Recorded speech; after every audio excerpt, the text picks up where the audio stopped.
Apa khabar? Good morning. Hai, good morning. Jangan takut, jangan takut. Bro, jangan takut. Ayo. Selalu saya tengok kat Negeri Sembilan, dia dah cakap akan jumpa tapir lah. Hari ni first time jumpa dekat area-area Seri Menanti ni. Okey bro. Okey bro, jaga kesihatan. Okey bro. Nanti kita jumpa. Go terus saja. Janganlah takut bro. Apalah bro. Go terus saja guys. Tapir. Kita jumpa dekat sini. Dekat Jelapang Padi sedekat Seri Menanti. Teraci. Tak pasal-pasal dia surat tukar dia punya maps.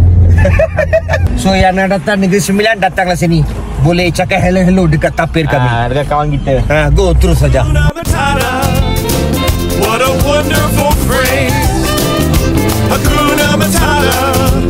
Ain't no passing craze. It means no